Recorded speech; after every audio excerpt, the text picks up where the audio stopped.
Hello, welcome back to I Got Board Game. Board Ah! games I've got. I've got. Uh, in this episode of IGBG Explains, we are actually going to explain the term of a cooperative board game. In my video, I think you're doing it the wrong way. Oh wait, am I doing it the wrong way? There we go. Ding!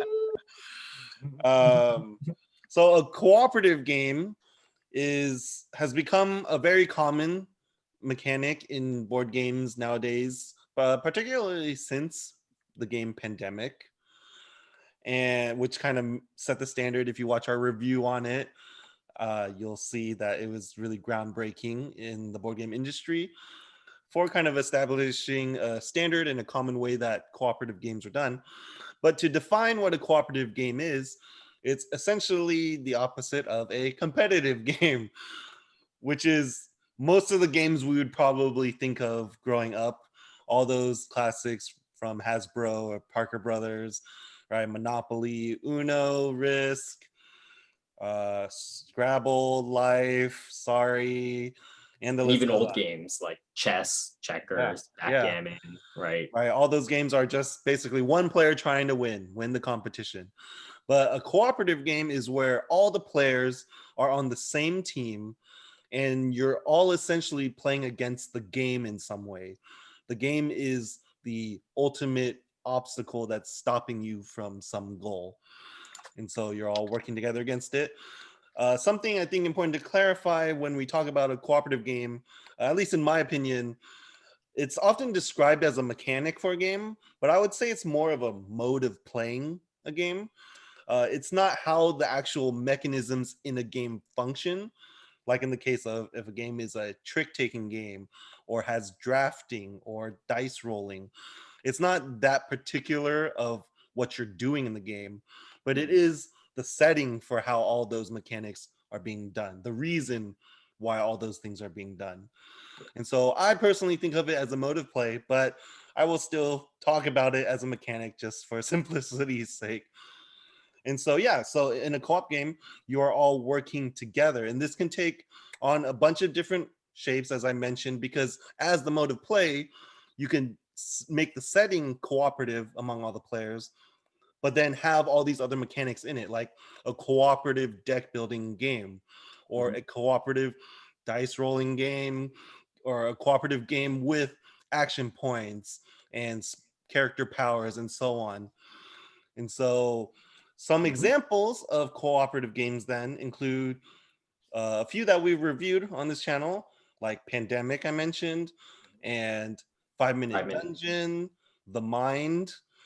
And so since it's also just that setting, there's cooperative games that can vary in how complex and difficult they are. From ones like The Mind and Hanabi, which we also reviewed, to something more complex like Pandemic, where there's more strategy and thinking through, taking turns, to then something even heavier like Aeon's End, which we haven't reviewed, but Aeon's End is one, Spirit Island, where Aeon's End is a cooperative game with deck building, right? And Spirit Island is kind of like Pandemic flip, not Pandemic, sorry, Catan flipped, where you're all working together and kind of taking actions on the hex map and such like that. And so that is the general definition, a basic definition of a cooperative game. But in speaking of a cooperative game, that category, it also kind of makes you think of related categories at times, which could be team versus team games, one versus all games, and even another category that is often used a lot in the board gaming world called semi-co-op games, which we'll try to provide some clarification on in this video too. Starting with team versus team, John? Yep. And so with team versus team, I think that one's also pretty self-explanatory. It kind of gets thrown in it because effectively what it is you're working with other players in the game to reach an objective, but you're playing against another team. So this is why it's kind of a step away from just purely cooperative, because as kind of the initial definition is, you're working together versus the game.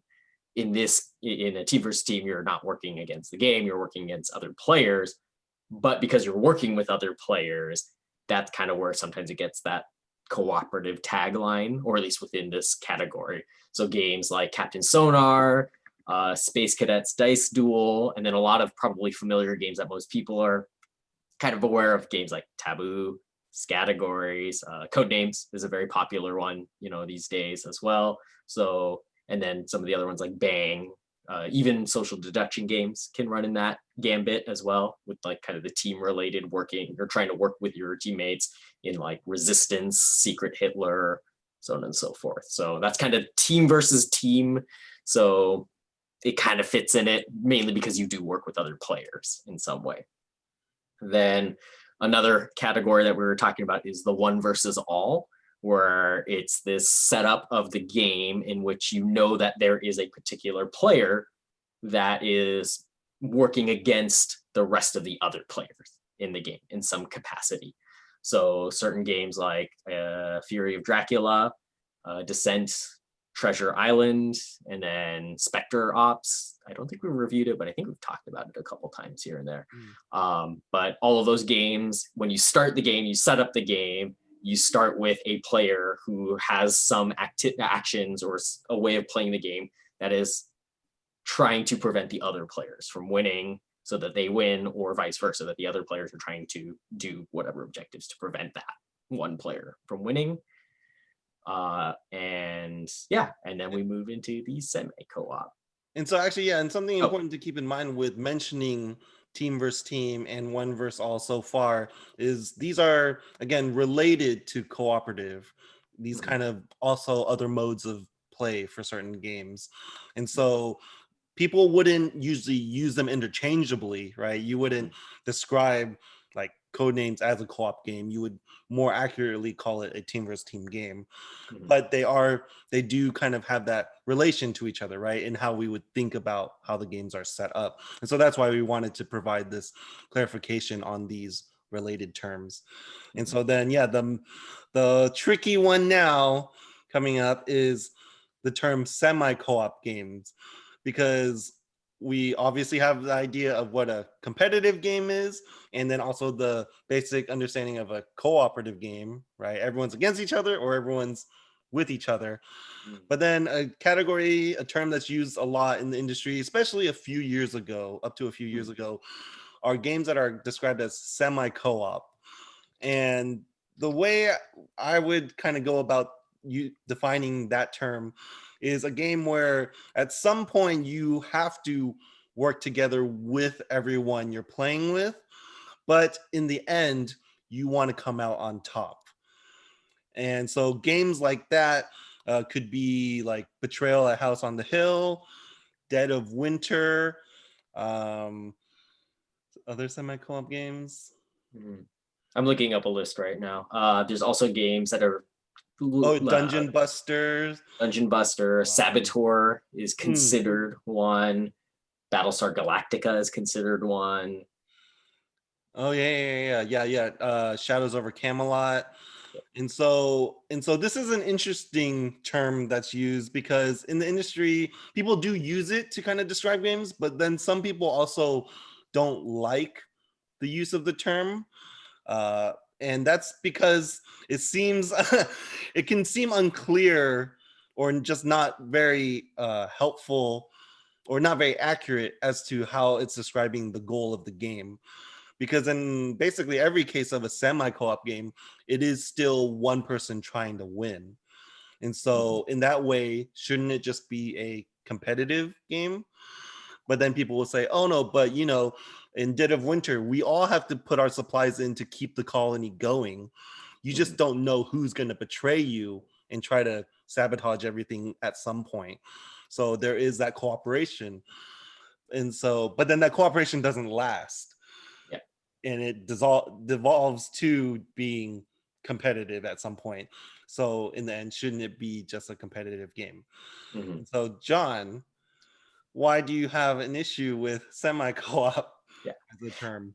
and it's kind of exactly the highlight that you've pointed out is there's this, because it's semi co-op, the fact of the matter is like at some point there is a devolution of players working together, right? So if we're sticking to the two strict definitions of cooperative and competitive, cooperative is all like players working together to a common objective, a common goal, right? That you're working together usually, and it's usually against the board, right? It's usually against the game itself, right? That it's kind of like thinking AI, you're fighting against, what is set up, kind of like this perceived puzzle or these perceived kind of issues that you're dealing with. So like pandemic being a great example of that, it's all the players are working against an automated kind of like the way that the board is automated in flipping and creating a very difficult circumstance to deal with, right?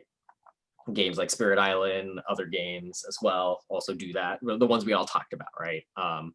It's players working together and they stay working together. But then where I'm having the issue with the semi-co-op definition is that a lot of the examples that are used for semi-cooperative games is maybe initially you start off with players that are working together toward a common objective, but the end game state always leads to a versus mode, which then leads into even the related categories we just talked about of the 1v all, potentially a team versus team circumstance.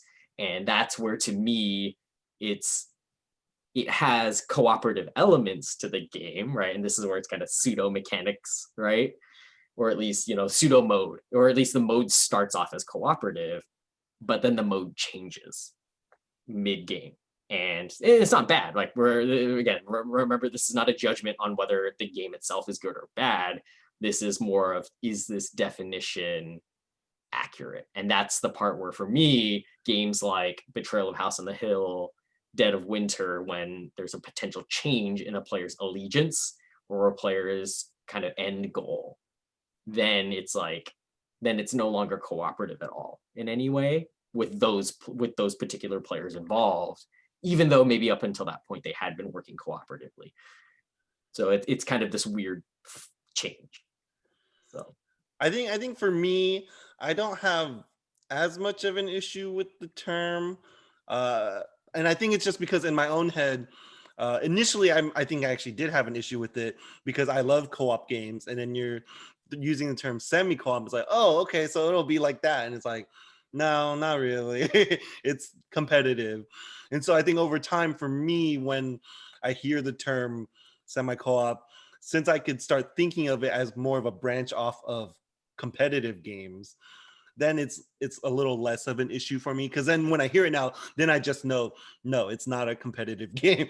It just has that part co-op in the term, but it literally does not mean a co-op game. It means ultimately a competitive game, and that's how I then understand what people are saying by describing a game that way.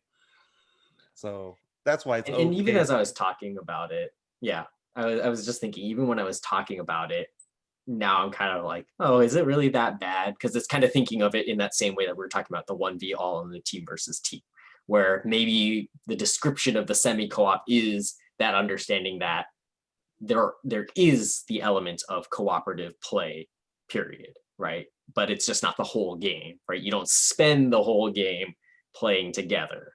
There will be a betrayal, or there'll be a change of objectives, which then changes the dynamics of the game, which, then it's like, okay, that does fit the definition of how it's posited.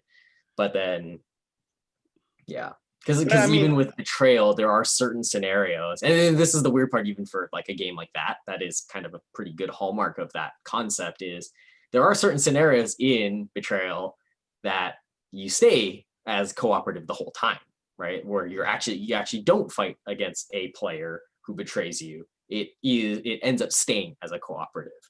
And I even think there's one scenario where it becomes a free-for-all at one point. I think. But so actually that I guess would be the one issue I still have then with semi-co-op, is that it's inaccurate in the sense that it doesn't capture what kind of competitive it is, right? Even if I translate it in my head, like you'd say, yeah, this new game is semi-co-op, like, okay, I know it's ultimately competitive. It still doesn't clarify what kind of competitive. right? Because actually, usually when you say competitive, you do mean free for all, right? Yeah. For games. Mhm. I mean, obviously, in a 2-player game, it's just 1v1, but in most cases, competitive just means free for all, where Mhm. then the semi-co-op could still end up being like a 1v all, like in a Mhm. lot of cases in Betrayal, but not all cases.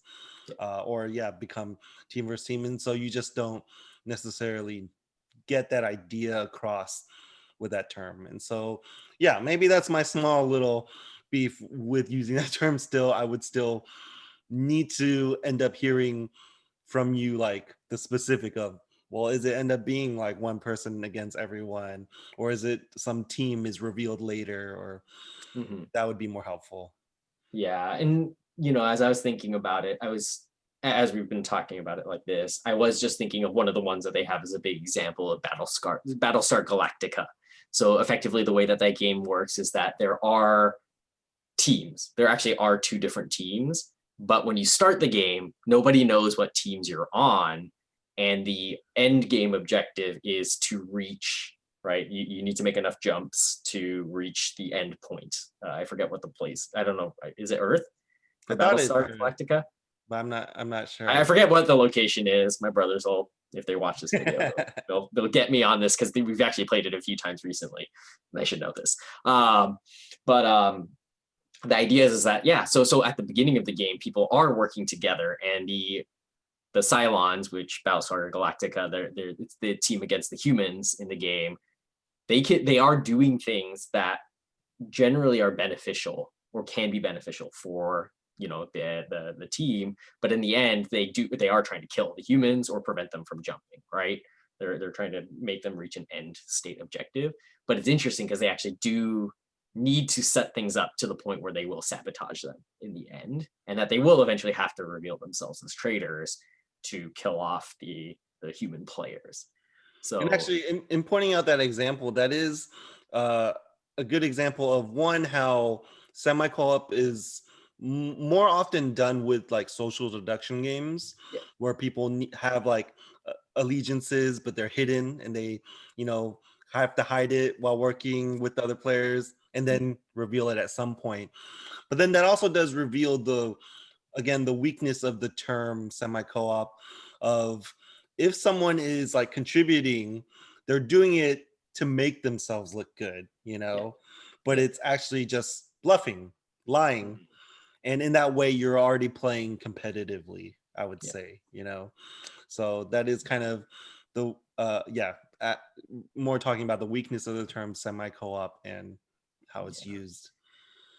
I was gonna say the other way that I feel like semi-co-op kind of fits a role more than a mode of playing, as we've been talking about a little bit more. Because then I was thinking of the game like Saboteur, or like these social deduction games of these characters that are kind of like these third-party players in the game. So Bang, for example, you have your renegade, and then in Saboteur you have not the main dwarves and not the sabotaging dwarves, but you have these other random ones like the gem specialist or whatever Mm. in that game, where they have they usually have a different objective in general, but what they do is they all work with different teams Mm-mm. toward their objectives in ways. So in a sense, they're cooperative, right? Right. And they are working toward that person's common goal. And they have to work together to make sure there's a balance of power. But in the end, they're trying to win, Mm. right? Because they need to still hit and fulfill their objective.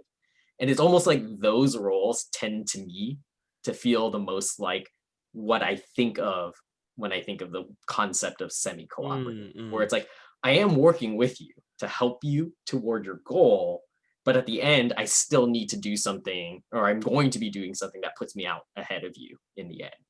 But I might be doing things that is fully beneficial toward your objective, Mm. right?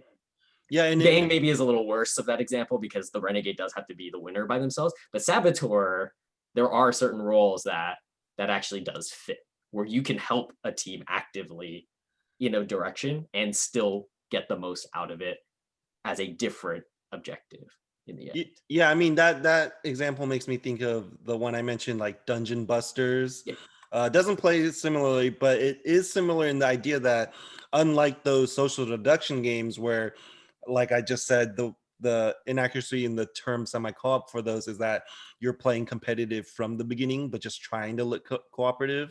Mhm. Where in how you describe Saboteur and how Dungeon Busters play, like it's clear from the beginning that we are competitive, In a way. but like our goals are competitive, but I am actively like doing this action that helps us in some way.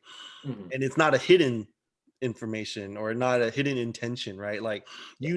I'm going for the end and I'm against you, but right now I'm doing this so that we can split this loot in some way. Exactly. So yeah, that is an interesting, that I guess, yeah, those examples might be actually be more of a case for the term semi-co-op, right? Mhm.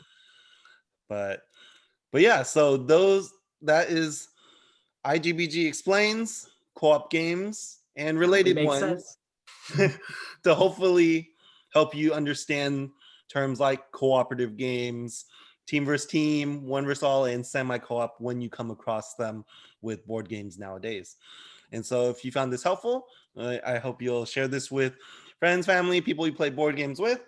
And until next time, we'll see you then. Bye.